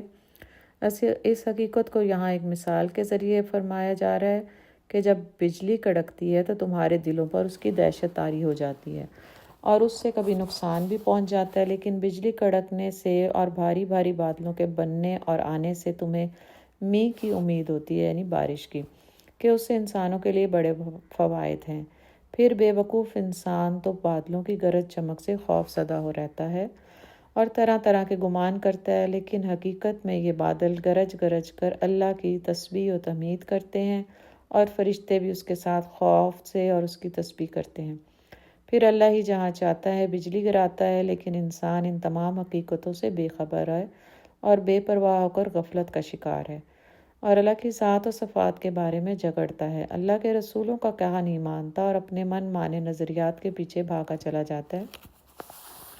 حقیقت میں اپنی جملہ حاجات کے لیے صرف اللہ کو پکارنا ہی اصل پکارنا ہے کہ وہی پکار کو سنتا ہے اور حاجت روائی کا پورا اختیار رکھتا ہے۔ اس کے سوا دوسروں کو پکارنا ایسا ہی ہے جیسا کہ پانی کو مٹھی میں بند کر دینا۔ ان کا یا تو وجود ہی نہیں یا پھر وہ خود مخلوق کے محتاج ہیں، دوسروں کی حاجت روائی کیا کریں گے۔ کارساز حقیقی صرف اللہ ہی ہے۔ پوری کائنات کا یہ مربوط نظام اس بات کی شہادت دے رہا ہے کہ وہی حقیقی کارساز ہے، بس اسی کی فرما برداری کرنی چاہیے اور اسی سے حاجت روائی کرنی چاہیے۔ زمین و آسمان میں تمام مخلوق اس کی حمد و ثنا میں مصروف ہے، صبح و شام خوشی سے اس کے آگے جھکی ہوئی ہے اور اس کی تسبیح بیان کر رہی ہے۔ اس کے سوا کسی دوسرے کو جو اپنے ہی نفع و نقصان کا کچھ اختیار نہیں رکھتا، معبود اور اللہ کا ہمسر قرار دینا ایسے ہی ہے جیسے اندھے اور دیکھنے والے کو برابر قرار دینا یا اندھیرے اور روشنی کو برابر ٹھہرانا۔ اللہ ہی اس کائنات اور تمام مخلوقات کا تنہا اور یکتا خالق اور معبود اور زبردست قوت والا ہے۔ آخری دو آیات نہ صرف اس رکوع کے بلکہ اس سورت کے مرکزی مضمون کو بیان کر رہی ہیں۔ آیت نمبر 17 میں اللہ تعالیٰ نے اپنے اس ضابطے اور قانون کی وضاحت مسائلوں کے ذریعے کی ہے جس کی روح سے حق و باطل کی حقیقت واضح ہو رہی ہے۔ یہ بقائے انفع کا قانون ہے، یہی قانون اس کائنات کے قیام اور اصلاح میں کار فرما ہے، یہی قانون قوموں کے عروج اور زوال کا فیصلہ کرتا ہے اور یہی قانون نفع و نقصان اور خیر و شر کی حقیقت کو اشکار کرتا ہے۔ اس قانون کی روح سے اس کائنات میں ہر نفع دینے والی چیز کے قیام اور بقا کے لیے ہر غیر نافع چیز کے لیے مٹ جانا ہے۔ پس حق دائمی نفع دینے والی چیز ہے، اس لیے ٹھہر جانا ہے، اور باطل غیر نافع اور نقصان دینے والی چیز ہے، اس کے لیے مٹ جانا ہے۔ حق یہ ہے کہ اللہ کی بندگی کی جائے، بس جو لوگ حق کو قبول کرتے ہیں اور اس پر کاربند رہتے ہیں، انہی کے لیے ٹھہراؤ اور کامیابی ہے، اس دنیا میں بھی اور آخرت میں بھی۔ حق پر چلنے اور قائم رہنے کی وجہ سے ان کے عمل میں نافع ہوتے ہیں اور انہی کے لیے ٹھہراؤ اور بقا ہے۔ اور جو لوگ حق کو قبول نہیں کرتے اور باطل کے پیچھے بھاگتے، ان کے لیے دنیا اور آخرت میں مٹ جانا اور ناکامی ہے۔ باطل پر چلنے کی وجہ سے ان کے اعمال غیر نافع ہوتے ہیں اور ان کے لیے مٹ جانا ہے۔ پس جب روز جزا کو ایسے باطل پرست لوگ اٹھیں گے تو ان کے ہاتھ کچھ نہیں ہوگا۔ وہاں ان کو دنیا کی اس عارضی دولت، عیش و آرام، ساز و سامان کی حقیقت معلوم ہو جائے گی۔ یہ سب کچھ محض کوڑا کرکٹ اور میل کچیل ہے جو حقیقت کے گرد جمع ہوئی بھی ہے۔ وہ ایسا ہولناک دن ہوگا کہ اس دن کسی ایسے شخص کے پاس اگر دنیا کی ساری دولت اور اتنی ہی مزید آ جائے تو تمام کی تمام اللہ کے عذاب سے بچنے کے لیے فدیہ کے طور پر دے ڈالنے کے لیے تیار ہو جائے۔ یعنی اس دولت کو جس کے پیچھے دنیا میں بھاگتا تھا اور اس سے بہت محبت کرتا تھا، لیکن وہاں اس پر یہ حقیقت آشکار ہوگی کہ یہ تو محض کوڑا کرکٹ اور میل کچیل تھی۔ اس دن ایسے غیر نافع اعمال والے لوگوں کو دیکھ کر لوگوں سے الگ کر دیا جائے گا اور ہمیشہ ہمیشہ کے لیے ان کو جہنم میں ڈال کر نابود کر دیا جائے گا۔ استغفر اللہ۔ رکوع نمبر 3، آیت نمبر 19 سے آیت نمبر 26 تک۔ اس رکوع کے آغاز میں قرآن مجید کی صداقت پر استدلال کیا جا رہا ہے۔ فرمایا کہ جو شخص عقل و بصیرت کی روشنی میں قرآن کی صداقت کو صاف دیکھ لیتا ہے کہ یہ رب العالمین کی طرف سے نازل کیا ہوا ہے اور حق ہے، کیا وہ اس شخص کی طرح ہو سکتا ہے جو جہالت کے اندھیروں میں گم ہو، حق کے مشاہدے سے محروم، حق نابینا ہے؟ کیا یہ دونوں برابر ہو سکتے ہیں؟ پہلا عقل و بصیرت سے کام لے کر حقائق ہستی کو سمجھنے کی کوشش کرتا ہے اور حق کو پا لیتا ہے، جبکہ دوسرا عقل و فہم سے محروم اندھوں کی طرح بھٹکتا رہتا ہے۔ دونوں کا عملی زندگی میں رویہ بھی مختلف ہے اور انجام بھی۔ پہلے کے اعمال نافع ہیں، دوسرے کے غیر نافع۔ پھر آگے فرمایا جا رہا ہے جو لوگ سوچ سمجھ کر حق کو قبول اور اختیار کرتے ہیں وہ اللہ کی بندگی کا عہد پورا کرتے ہیں، یعنی اللہ کی بندگی کا حق ادا کر کے اپنے اس فطری عہد کو بھی پورا کر لیتے ہیں جو ازل میں اللہ سے کیا تھا، اور اس عہد کو بھی پورا کرتے ہیں جو کلمہ ایمان پڑھ کر کرتے ہیں، اور اپنی زندگی میں جو قول و قرار بھی کسی سے کرتے ہیں اس کے بھی پابند رہتے ہیں۔ پھر یہی وہ لوگ ہیں جو بحکم خدا اپنے معاشرے کے تمام لوگوں سے، بالخصوص اپنے قرابت داروں سے اس طریق سے تعلقات اور روابط استوار رکھتے ہیں جس سے ایک بہترین تمدنی زندگی وجود میں آتی ہے۔ دوسرے الفاظ میں وہ حقوق العباد کی ادائیگی میں کوتاہی نہیں کرتے، اللہ کی ناراضگی سے ہمیشہ ڈرتے رہتے ہیں تاکہ آخرت میں عذاب دینے میں سختی نہ ہو۔ وہ ہر حالت میں صبر کرتے ہیں اور ان کا ایک ہی مقصد ہوتا ہے کہ وہ اللہ کی خوشنودی حاصل کر سکیں۔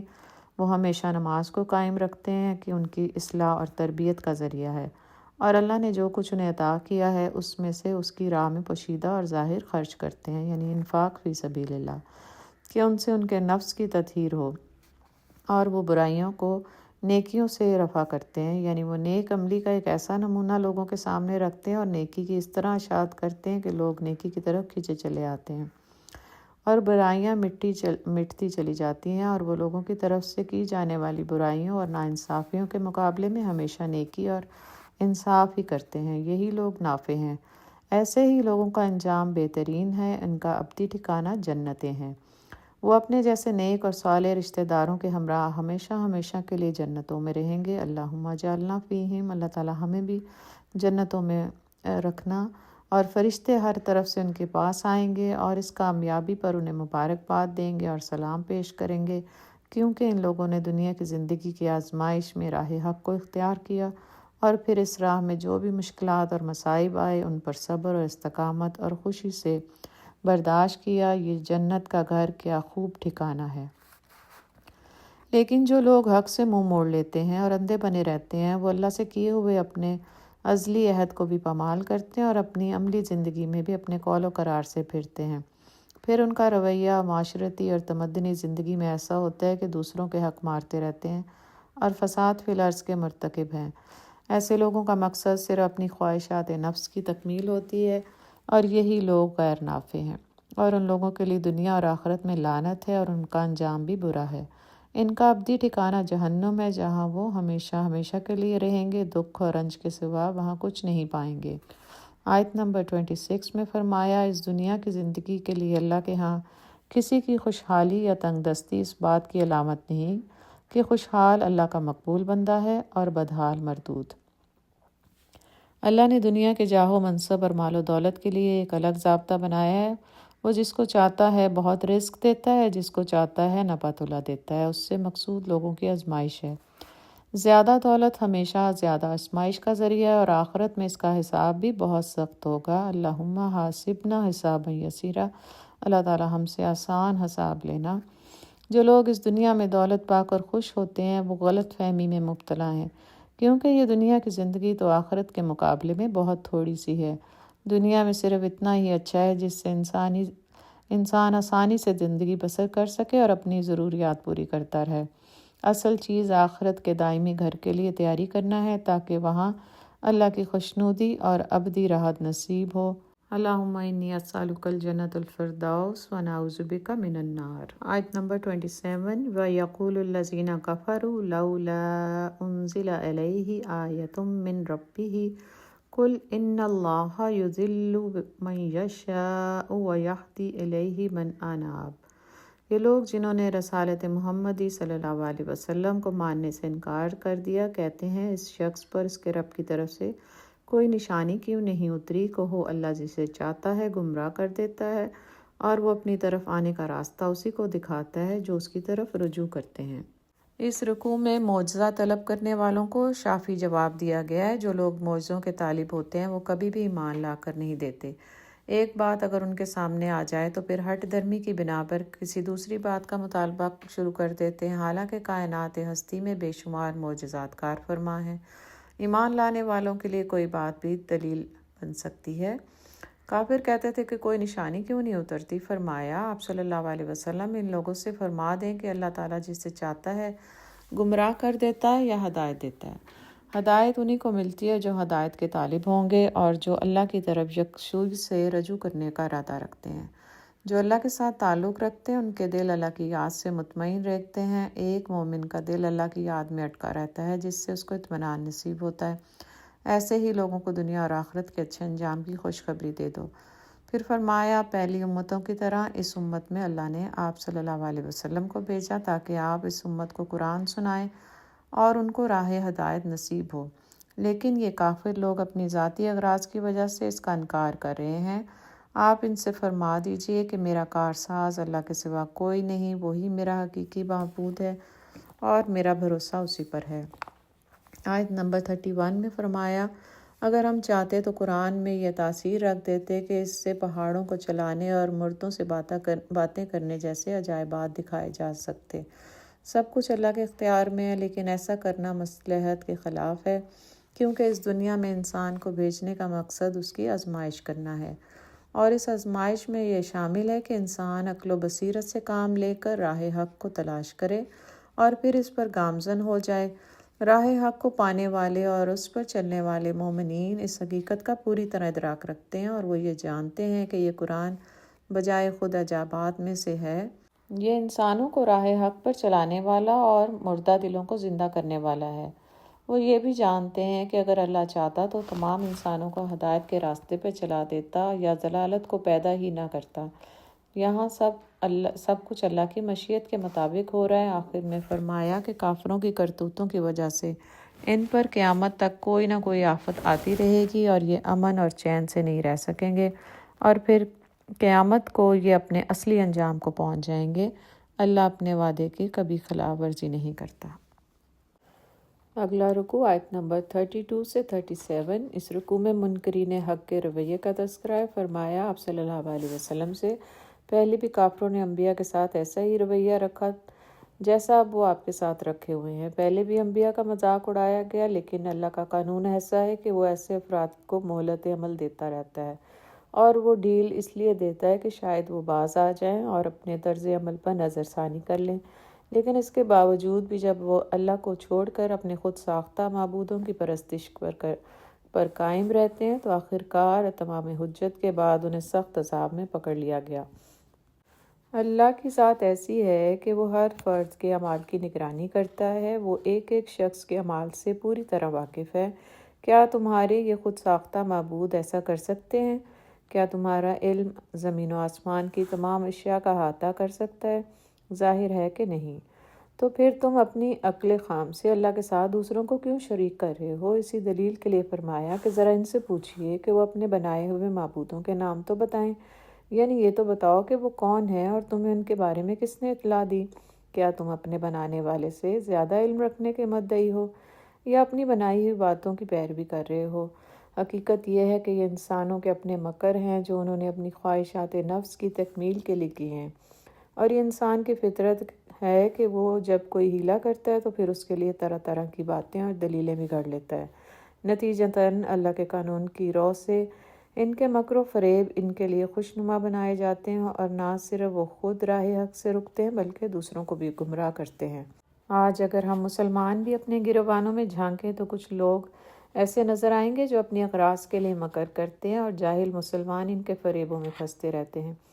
چنانچہ شیطانی ایجنٹوں نے عوام کے ایک حصے کو اس طرح گمراہ کر دیا ہے کہ وہ قبروں میں موجود مردوں کو جو سن ہی نہیں سکتے، یا نام نہاد پیشواؤں کو جو سن کر کچھ کر نہیں سکتے، اور حقیقت میں وہ لوگ بے وقوف بنا کر پیسے بٹورتے ہیں، اپنا حاجت روا اور حقیقت میں اپنا معبود قرار دیتے ہیں، جبکہ عوام کی اکثریت کو اس طرح گمراہ کر دیا گیا ہے کہ وہ بری طرح نفس پرستی میں مبتلا ہیں، یعنی نفسی خواہشات کی تکمیل ضرور کرنی ہے، چاہے وہ حلال طریقہ ہو یا حرام، معاشرے میں پائی جانے والی جملہ خرابیاں ہوں یا اللہ کے مقابلے میں اغیار کی پیروی۔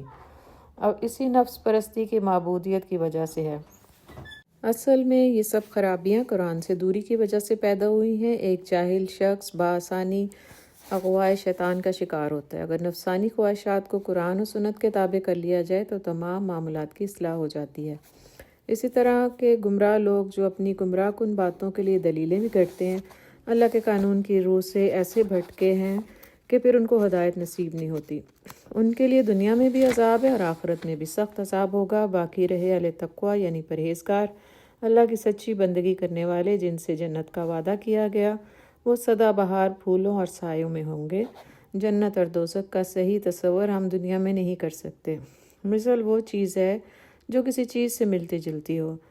دنیا میں اس کا کچھ ادراک ایسی ہی ملتی جلتی چیزوں سے کیا جا سکتا ہے جیسے دوزخ کا تصور دنیا کی آگ یا دہکتے ہوئے الاؤ سے، اور جنت کا تصور خوبصورت باغوں اور نہروں سے جہاں طرح طرح کے پھل اور میوے ہوں گے، اور دھوپ اور تپش کی جگہ ہمیشہ راحت و سکون میسر ہو۔ الغرض جتنی خوفناک اور بھیانک جگہ کا تصور انسان کر سکے، دوزخ اس سے بھی کہیں زیادہ خوفناک جگہ ہوگی، اور جتنی بھی راحت و آرام والی جگہ کا تصور ایک انسان کر سکے، جنت اس سے کہیں زیادہ آرام والی جگہ ہوگی۔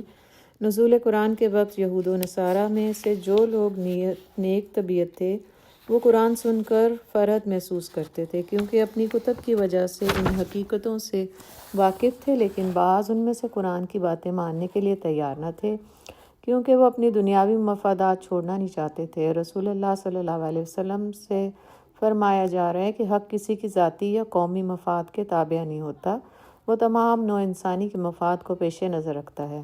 اعلان کر دیجئے، مجھے اللہ کی عبادت کا حکم ملا ہے، میں اس کے ساتھ کسی کو شریک نہیں کرتا، میرا اول اور آخر سہارا وہی ہے اور وہی میرا مددگار بھی ہے۔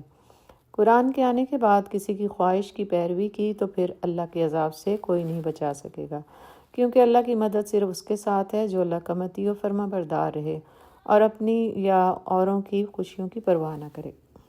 آیت نمبر 38۔ وَلَقَدْ أَرْسَلْنَا رُسُلًا مِّن قَبْلِكَ وَجَعَلْنَا لَهُمْ أَزْوَاجًا وَذُرِّيَّةً وَمَا كَانَ لِرَسُولٍ أَن يَأْتِيَ بِآيَةٍ إِلَّا بِإِذْنِ اللَّهِ لِكُلِّ أَجَلٍ کتاب۔ تم سے پہلے بھی ہم بہت سے رسول بھیج چکے ہیں اور ان کو ہم نے بیوی بچوں والا ہی بنایا تھا، اور کسی رسول کی بھی یہ طاقت نہ تھی کہ اللہ کے اذن کے بغیر کوئی نشانی خود دکھاتا۔ ہر دور کے لیے ایک کتاب ہے، اللہ جو کچھ چاہتا ہے مٹا دیتا ہے اور جس چیز کو چاہتا ہے قائم رکھتا ہے۔ الکتاب اسی کے پاس ہے، اور اے نبی صلی اللہ علیہ وسلم، جس برے انجام کی دھمکی ہم ان لوگوں کو دے رہے ہیں، اس کا کوئی حصہ خواہ تم ہمارے جیتے جی دکھا دے یا اس کے ظہور میں آنے سے پہلے ہم تمہیں اٹھا لیں، بہرحال تمہارا کام صرف پہنچا دینا ہے اور حساب لینا ہمارا کام ہے۔ کیا یہ لوگ دیکھتے نہیں ہیں کہ ہم اس سرزمین پر چلے آ رہے ہیں اور اس کا دائرہ ہر طرف سے تنگ کرتے چلے آتے ہیں؟ اللہ حکومت کر رہا ہے، کوئی اس کے فیصلوں پر نظر ثانی کرنے والا نہیں، اور اسے حساب لیتے کچھ دیر نہیں لگتی۔ ان سے پہلے جو لوگ ہو گزرے ہیں وہ بڑی بڑی چالیں چل چکے ہیں، مگر اصل فیصلہ کن چال تو پوری کی پوری اللہ کی ہے۔ وہ جانتا ہے کہ کون کیا کچھ کمائی کر رہا ہے، اور عنقریب یہ منکرین حق دیکھ لیں گے کہ انجام کس کا بخیر ہوتا ہے۔ یہ منکرین کہتے ہیں کہ تم خدا کے بھیجے ہوئے نہیں ہو، کہو میرے اور تمہارے درمیان اللہ کی گواہی کافی ہے، اور پھر ہر اس شخص کی گواہی جو کتاب آسمانی کا علم رکھتا ہو۔ اس رکوع میں فرمایا جا رہا ہے کہ اللہ نے ہر زمانے میں رسول مبعوث کیے، اور وہ انسانوں میں سے تھے، ان کی بیویاں اور اولادیں بھی تھیں۔ کفار اور بالخصوص اہل کتاب کو مخاطب کر کے فرمایا جا رہا ہے کہ تم تو پہلے ہی سے انبیاء کے قائل ہو، اور اب محمد صلی اللہ علیہ وسلم کا کس بنا پر انکار کرتے ہو؟ کوئی رسول بھی لوگوں کی خواہشات پوری کرنے کے لیے نہیں آتا، وہ سچائیاں بتاتا ہے، انہیں حقیقتوں کی طرف دعوت دیتا ہے جس کی انسانی زندگی کو ضرورت ہوتی ہے۔ وہ خود اپنی مرضی سے کوئی نشانی نہیں دکھا سکتا، اللہ ہی ہر دور اور ہر زمانے کے لیے کتابیں نازل فرماتا ہے۔ وہ ہر دور کی ضروریات کو دیکھتے ہوئے ان کتابوں میں مختلف احکامات نازل فرماتا ہے جو بظاہر ایک دوسرے سے مختلف بھی ہوتے ہیں، لیکن ان کی اصل بنیاد ایک ہی ہوتی ہے۔ اور یہ تمام کتابیں ایک ہی سرچشمے سے نکلی ہیں، یعنی ام الکتاب سے، جو اس کے پاس محفوظ ہے۔ اب یہ قرآن انہی کتابوں کے سلسلے میں سب سے آخری اور قطعی کتاب ہے۔ ہدایت ہے اس میں جو نہ صرف گزشتہ کتابوں کی اصل اور ناسخ ہے، بلکہ قیامت تک ہر دور کے لیے یکساں احکامات رکھتی ہے۔ آگے حضور صلی اللہ علیہ وسلم سے خطاب ہے، لیکن اصل مقصود کفار کو سنانا ہے۔ پیغمبروں کا یہ کام نہیں کہ وہ لوگوں کی فرمائشیں پوری کریں، ان کا کام صرف اللہ کی دعوت لوگوں تک پہنچا دینا ہے، اور اس دعوت کے مطابق خود عمل کر کے دکھانا ہے، کوئی اس راہ کو قبول کرے یا نہ کرے۔ قضائے بالحق کا قانون اٹل ہے، حق نے بالآخر غالب آنا ہے اور باطل نے نابود ہو جانا ہے۔ یہ بھی ممکن ہے کہ آپ صلی اللہ علیہ وسلم کی زندگی میں ہی ایسا ہو جائے یا آپ کی وفات کے بعد ایسا ہو، یعنی یہ بات کہ جزیرہ نما عرب میں اسلام غالب آئے یا اور کفار ذلیل و رسوا ہو جائیں۔ کب پوری ہوگی، اس کے لیے آگے فرمایا کہ آپ صلی اللہ علیہ وسلم اس فکر میں نہ پڑیں اور اپنا کام جاری رکھیں، اللہ کا قانون اٹل ہے، وہ بہرحال پورا ہو کر رہے گا۔ آگے آیت نمبر 41 میں اس بات پر تسلی دی جا رہی ہے، فرمایا کہ وہ وقت قریب ہے، اللہ اپنے حکم کو پورا کر کے رہے گا۔ ان منکرین کو یہ نظر نہیں آ رہا، اور کیا وہ اس میں کوئی نشانی نہیں پاتے کہ اللہ ان کے گرد زمین تنگ سے تنگ کرتا چلا جا رہا ہے، اور سرزمین عرب میں اسلام ہر سو پھیل رہا ہے، اور کفر کا دائرہ تنگ ہو رہا ہے۔ آگے فرمایا کہ دنیا میں ان لوگوں سے پہلے بھی امتیں گزر چکی ہیں، انہوں نے بھی اپنے نظریات اور طریقوں کی حفاظت کے لیے عقل اور طاقت استعمال کی، انہوں نے بھی ان لوگوں کی طرح تکبر کیا، وہ بھی اس ذوم میں مبتلا تھے کہ ہمارا کوئی کچھ نہیں بگاڑ سکتا۔ انہوں نے بھی طرح طرح کی تدابیر کی، مگر اللہ کی تدبیر سے وہ غافل رہے، جیسے وہ لوگ غافل ہو رہے ہیں، کیونکہ تمام تدابیر کا مرکز اسی کی ذات ہے۔ آخر وہی کچھ ہوا جو اللہ نے چاہا، وہ سب امتیں مٹ گئیں، اور پھر آخرت میں بھی ان کو اللہ کے حضور حساب دینا ہے۔ اللہ ہر نفس کے اعمال کو جانتا ہے، اور کفار عنقریب جان لیں گے کہ کامیابی کس کا مقدر ہے۔ آخر میں رسول اللہ صلی اللہ علیہ وسلم کو فرمایا جا رہا ہے کہ آپ فرما دیجئے کہ اللہ اس بات پر گواہ ہے کہ میں اللہ کا برحق رسول ہوں، اور یہ کتاب اسی کا حکم ہے۔ بس اس قرآن کو پڑھو اور اس کو سمجھو، اور اس کی ایک ایک آیت اس سچائی کی گواہی دے رہی ہے۔ جو لوگ بالخصوص اہل کتاب میں سے عقل سے کام لے کر کسی تعصب میں مبتلا ہوئے بغیر اس کو پڑھتے ہیں، وہ بھی اس بات کی گواہی دیتے ہیں کہ حضرت محمد صلی اللہ علیہ وسلم اللہ کے سچے رسول ہیں۔ سورہ ابراہیم کا آغاز ہو رہا ہے۔ سورہ ابراہیم مکی دور کے آخری زمانے میں نازل ہوئی۔ اس کا نام ابراہیم اس وجہ سے رکھا گیا کہ اس کے چھٹے رکوع میں حضرت ابراہیم علیہ السلام کا تذکرہ ہے، ان کی دعاؤں کے حوالے سے کیا گیا ہے۔ یہ دعائیں حضرت ابراہیم نے وادی مکہ اور اس میں بسنے والی اپنی اولاد کے حوالے سے کی تھیں۔ چونکہ قریش مکہ اس سورت کے براہ راست مخاطب تھے، اور وہ حضرت ابراہیم علیہ السلام کی اولاد تھے، اس لیے سورت میں حضرت ابراہیم علیہ السلام کا اس انداز سے تذکرہ ہے کہ اس سورت میں بنیادی طور پر کفار قریش کو اور ان کی طرف سے مسلمانوں پہ کیے جانے والے ظلم و ستم پر اور آپ صلی اللہ علیہ وسلم کی دعوت کو ناکام بنانے کے لیے ہر قسم کی چالیں چلنے پر ملامت اور فہمائش کی گئی ہے۔ دوسری طرف مسلمانوں کو صبر و استقامت اور ہر حال میں اللہ کا شکر اور اسی پر بھروسہ کرنے کی نصیحت کی گئی۔ اس ضمن میں انبیاء کے ظہور، ان کے احوال اور ان کی دعوت کے نتائج کو مجموعی طور پر پیش کیا گیا ہے۔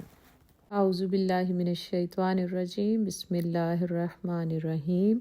الف لام را، کتاب انزلناہ الیک لتخرج الناس من الظلمات الی النور بإذن ربہم الی صراط العزیز الحمید۔ الف لام را، اے محمد صلی اللہ علیہ وسلم، یہ ایک کتاب ہے جس کو ہم نے تمہاری طرف نازل کیا ہے تاکہ تم لوگوں کو تاریکیوں سے نکال کر روشنی میں لاؤ، ان کے رب کی توفیق سے، اس خدا کے راستے پر جو زبردست اور اپنی ذات میں آپ محمود ہے اور زمین اور آسمانوں کی ساری موجودات کا مالک ہے۔ اور سخت تباہ سزا ہے قبول حق سے انکار کرنے والوں کے لیے جو دنیا کی زندگی کو آخرت پر ترجیح دیتے ہیں، جو اللہ کے راستے سے لوگوں کو روک رہے ہیں اور چاہتے ہیں کہ یہ راستہ ان کی خواہشات کے مطابق ٹیڑھا ہو جائے۔ یہ لوگ گمراہی میں بہت دور نکل گئے ہیں۔ اللہ کے راستے سے کیسے روکتے ہیں کہ ان کا مذاق اڑاتے ہیں، تنقید کرتے ہیں، یہ اعصابی پریشر ہے، اور کسی کو جبراً روک کر منع کر کے کہ یہ کام تم نہیں کرو گے ورنہ مار پیٹ کریں گے، ظلم و زیادتی، عقوبیت سے کسی دوسری سرگرمیوں میں اتنا ملوث کر دینا کہ اس کی طرف سے ان کا دھیان ہٹ جائے۔ پھر فرمایا، ہم نے اپنا پیغام دینے کے لیے جب کبھی کوئی رسول بھیجا، اس نے اپنی قوم ہی کی زبان میں پیغام دیا تاکہ وہ انہیں اچھی طرح کھول کر بات سمجھا دے۔ پھر اللہ جسے چاہتا ہے بھٹکا دیتا اور جسے چاہتا ہے ہدایت بخشتا ہے، اور بالادست اور حکیم ہے۔ اللہ کا قانون یہ ہے کہ جو لوگ ہدایت کو قبول کر لیتے ہیں ان کے لیے اس راہ میں آسانیاں پیدا کر دیتے ہیں اور ان کے سامنے راستے کھل جاتے ہیں اور وہ اپنے علم اور یقین میں پختگی پاتے ہیں۔ اس کے برعکس جو لوگ ہدایت کو ماننے سے انکار کرتے ہیں ان کے لیے گمراہی کی راہیں مزین ہو جاتی ہیں اور وہ گمراہی میں بڑھتے چلے جاتے ہیں۔ پس ہدایت اور ضلالت کے معاملے میں اللہ کی مشیت ہمیشہ سے یہی رہی ہے، اور اللہ اپنی مشیت کو باحکمت پورا کرنے میں غالب ہے۔ یعنی جب اللہ تعالیٰ اپنی مشیت کو روح عمل لاتا ہے تو عمومی طور پر اس میں انسانوں کے لیے بہتری ہی ہوتی ہے۔ آگے حضرت موسیٰ علیہ السلام کا تذکرہ ہو رہا ہے۔ فرمایا، ہم نے موسیٰ کو بھی اس غرض سے بھیجا تھا کہ لوگوں کو گمراہی سے نکال کر ہدایت کی طرف لائیں۔ انہوں نے اپنی قوم کے لوگوں سے کہا وہ ایام اللہ یعنی تاریخ انسانی سے سبق سیکھیں۔ ایام اللہ سے مراد ایسے دن ہیں جن میں کسی قوم کے برے اور ظالم لوگوں پر اللہ کا عذاب آئے اور انہیں دوسرے لوگوں کے لیے نشان عبرت بنا دیا جائے، یا ایسے دن جن میں اللہ اپنے خاص اور نیک بندوں پر اپنا فضل و انعام کرے، ظالموں سے نجات کی شکل میں یا کوئی خاص نعمت نواز کر۔ چنانچہ حضرت موسیٰ علیہ السلام نے اپنی قوم کو اپنے آباء و اجداد کی بلند ہمتی اور عظمت و شرف اور دیگر واقعات کے حوالے سے دے کر عبرتیں اور بصیرتیں یاد دلائیں تاکہ ان میں بلند ہمتی اور صبر و استقامت پیدا ہو۔ بنی اسرائیل ایک وقت تک مصر کی حکمرانی اور اقتدار میں شریک رہے، پھر غلامی ان کا مقدر ہو گئی۔ ایک عرصے تک غلامی و محکومی میں رہنے سے ان کے طبیعتوں میں مایوسی اور بے ہمتی آ گئی۔ پھر جب اللہ تعالیٰ نے ان کو غلامی سے نجات بخشی تو حضرت موسیٰ نے ان کو اللہ کی نعمتیں اور احسان یاد دلا کر نصیحتیں کیں تاکہ ان میں نعمت کی قدر اور شکر کا جذبہ پیدا ہو۔ انہوں نے کہا، تم لوگ اللہ کے احسان کو یاد کرو جبکہ اس نے تمہیں ظالم فرعون سے نجات دلائی۔ وہ تم لوگوں کو طرح طرح کے عذاب دیتا تھا، لڑکیوں کو زندہ رکھتا اور لڑکوں کو قتل کر دیتا تھا۔ اس طرح حضرت موسیٰ علیہ السلام نے اپنی قوم میں بلند ہمتی، صبر و ثبات اور شکرانے نعمت کے جذبات پیدا کرنے کی کوشش کی۔ یہی وہ صفات ہیں جن سے کوئی قوم اخلاقی طور پہ بھی درست رہتی ہے اور ترقی اور عروج اور فتح و کامرانی کی منازلیں بھی طے کرتی ہے۔ آیت نمبر 7، وَإِذْ تَأَذَّنَ رَبُّكُمْ لَئِن شَكَرْتُمْ لَأَزِيدَنَّكُمْ وَلَئِن كَفَرْتُمْ إِنَّ عَذَابِي لَشَدِيدٌ۔ تمہارے رب نے خبردار کر دیا تھا کہ اگر شکر گزار بنو گے تو میں تم کو اور زیادہ نوازوں گا، اور اگر کفران نعمت کرو گے تو میری سزا بہت سخت ہے۔ اور موسیٰ نے کہا، اگر تم کفر کرو اور زمین کے سارے رہنے والے بھی کافر ہو جاؤ تو اللہ بے نیاز ہے اور اپنی ذات میں آپ محمود ہے۔ اللہ غنی ہے۔ آپ صلی اللہ علیہ وسلم نے فرمایا کہ اللہ تعالیٰ فرماتا ہے کہ اے ابن آدم، تم سب جن و انس، تمہارے اگلے پچھلے سب تم میں سے جو نافرما بردار ہوں، تم ان جیسے ہو جاؤ تو میری کائنات میں کوئی کمی نہیں ہوگی۔ اور اے ابن آدم، تم سب جن و انس تمہارے اگلے پچھلے سب کے سب سے زیادہ فرما بردار بھی ہو جاؤ تو میری کائنات میں کوئی فرق نہیں پڑے گا۔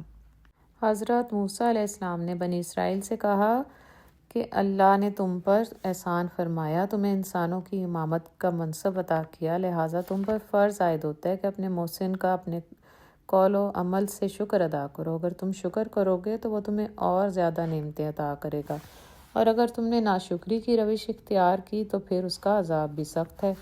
حضرت موسیٰ علیہ السلام نے یہ بھی فرمایا کہ تم سب لوگ اور زمین میں بسنے والے تمام لوگ بھی اللہ کے منکر ہو جائیں اور اس کی نافرمانی اور ناشکری شروع کر دیں تو اس سے اس کی خدائی میں کوئی فرق نہیں پڑے گا، اور وہ بے پرواہ اور اپنی ذات میں آپ محمود ہے، بس اس کی شکر گزاری میں در حقیقت تمہارا اپنا ہی فائدہ ہے۔ پھر ایام اللہ کا تذکرہ کرنے کے لیے گزشتہ انبیاء کے ایام اور کایا کو مجموعی طور پر بیان کیا۔ فرمایا، کیا تم نے قوم نوح، قوم عاد اور قوم سمود کا حال نہیں سنا، اور ان کے علاوہ دنیا کی دوسری قوموں کے حالات جن کو اللہ کے سوا کوئی نہیں جانتا؟ ان سب کے پاس اللہ نے اپنے رسول بھیجے اور ان کو اللہ کی عبادت کرنے کی دعوت دی، لیکن سب نے اس دعوت کا انکار کیا۔ رسولوں نے فرمایا، کیا تمہیں اس ہستی کے بارے میں شک ہے جس نے آسمانوں اور زمین کو پیدا کیا، اور کیا تم اس دعوت کے بارے میں شک کرتے ہو جو تمہارے لیے سراسر بھلائی ہی بھلائی ہے؟ اس کے جواب میں وہ بولے کہ تم تو ہمارے ہی جیسے آدمی ہو، ہمیں کیسے یقین آئے تم ہمیں ہمارے باپ دادا کے دین سے ہٹانا چاہتے ہو؟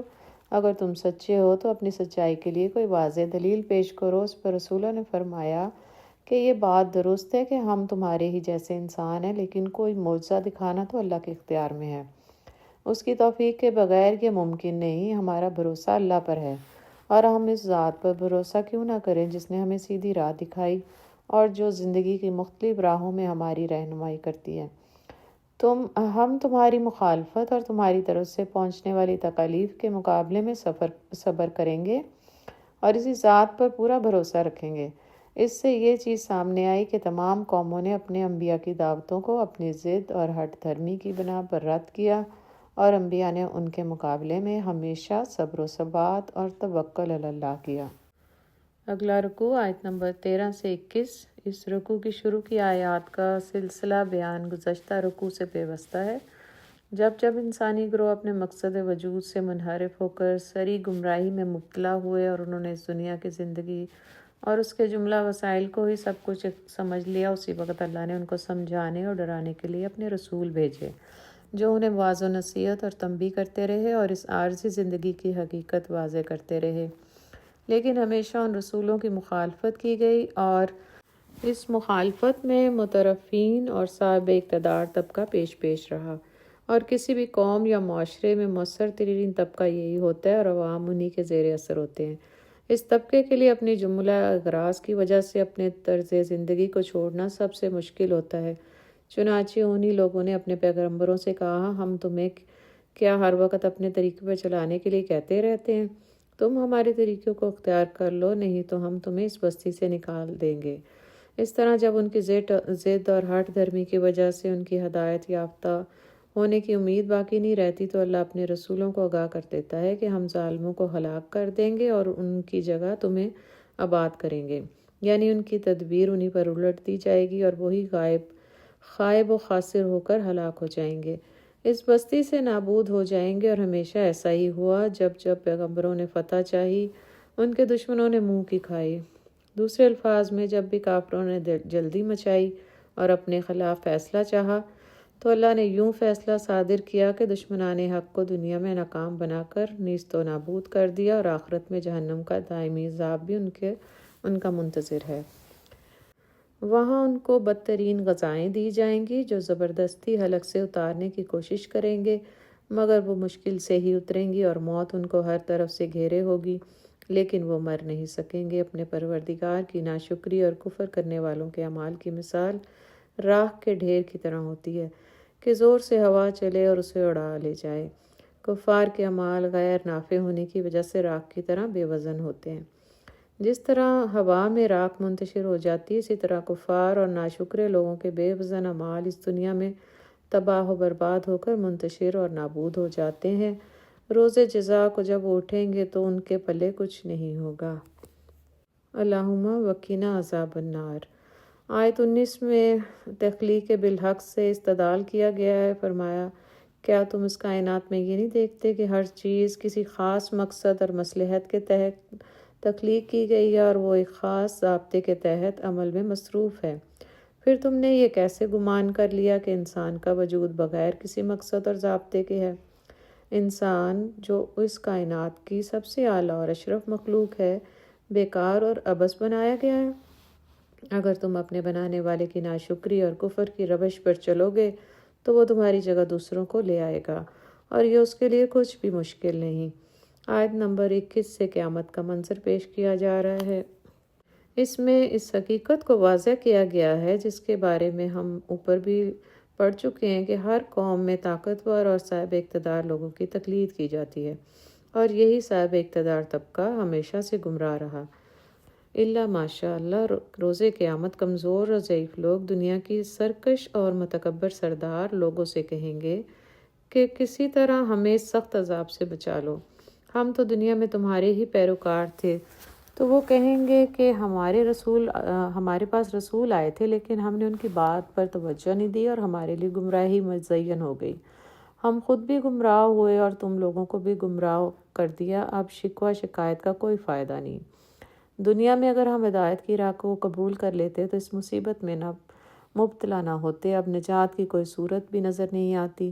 یہاں دراصل قریش مکہ اور بالخصوص ان کے سرداروں کو تنبیہ کی جا رہی ہے۔ اس رکوع سے یہ حقیقت واضح ہوتی ہے کہ دنیا میں انسان کو اپنی زندگی کو عارضی سمجھ کر اپنے لیے وہ راستہ اختیار کرنا چاہیے جس میں وہ دنیا اور آخرت دونوں کا فائدہ ہو۔